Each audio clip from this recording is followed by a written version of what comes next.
Aku hanya memikirkan satu peraturan penting. Kenapa kau lakukan hari ini kalau kau bisa melakukannya besok? Few moments later.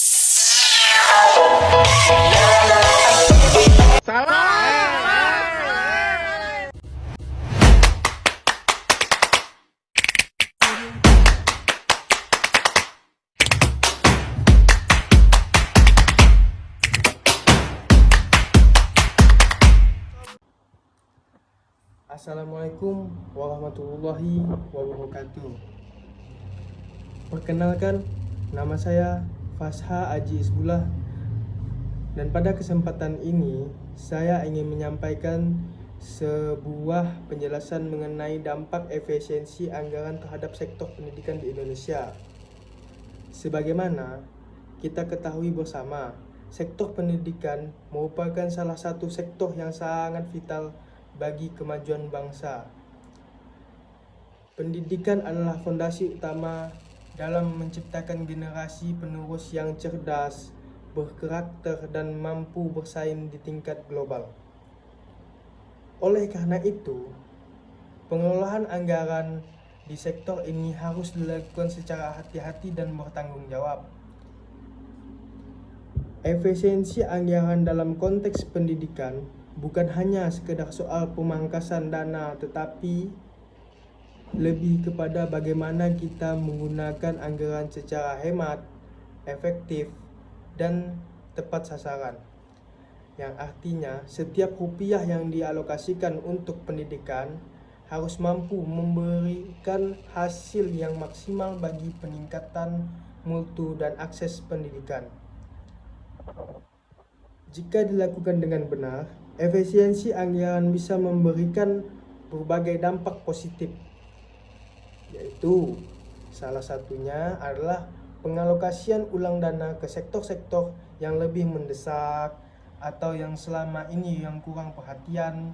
Contohnya, dana yang sebelumnya habis untuk belanja administrasi atau kegiatan seremonial bisa dialihkan ke pengadaan fasilitas belajar yang memadai, pelatihan guru berkala, atau pengembangan kurikulum yang lebih relevan dengan kebutuhan zaman.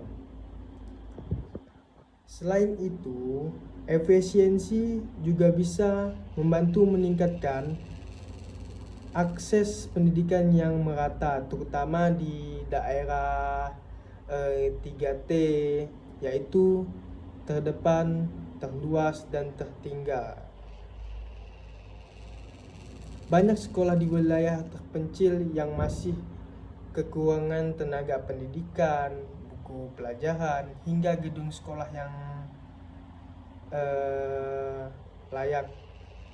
Dengan efisiensi anggaran, pemerintah bisa mengarahkan lebih banyak sumber dana untuk menjawab kebutuhan-kebutuhan tersebut. Namun, di sisi lain kita juga perlu berhati-hati, karena efisiensi yang dilakukan secara serampangan atau tanpa analisis yang mendalam bisa berdampak negatif.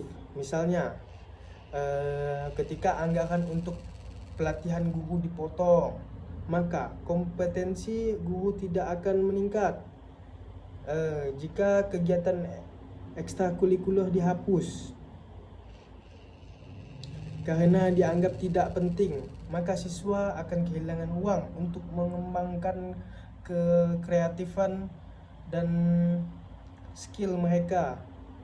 Bahkan dalam beberapa kasus, efisiensi yang salah sasaran bisa menyebabkan penurunan kesejahteraan guru, seperti terlambatnya pembayaran honor atau tunjangan, yang akhirnya berpengaruh pada motivasi dan kualitas mengajar.